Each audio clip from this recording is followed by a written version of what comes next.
So, I want to talk about what makes the difference between good companies and great companies, and specifically around the employee and the customer experience. And if you think about the customer experience, what makes for a great customer experience? It's those small details. It's thinking about the experience ahead of time and creating it intentionally, but making it look spontaneous. And I borrowed a buddy of mine's car the other day. This is kind of an unrelated story, but a friend of mine has this really cool Porsche 911 and he lets me drive it every once in a while. And I got in the car the other day and I had the key and I went to put the key in the ignition.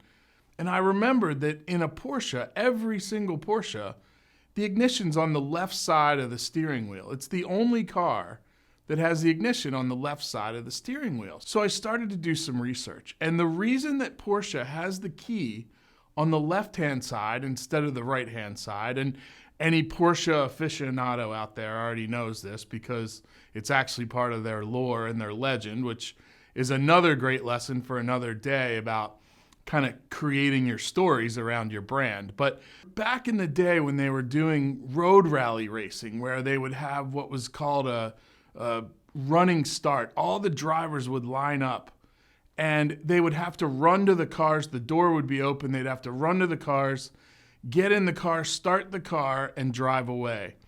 And every other manufacturer had the ignition on the right-hand side. So the driver would have to run to the car and they'd have to reach across the steering wheel with their right hand and turn the key. And then that hand would go to the stick shift and the left hand to the steering wheel. And the Porsche engineers realized early on that if we put the key on the left, their right hand could go immediately to the stick shift. And while they're starting the car, they could be starting to put it in gear. And it was that half-second difference that let that driver get off the line first. And that's attention to detail. So think about the engineer that came up with the idea to move the ignition to the left, just to get that half-second advantage. The cost involved and the engineering involved and the thinking involved in that for a half of a second.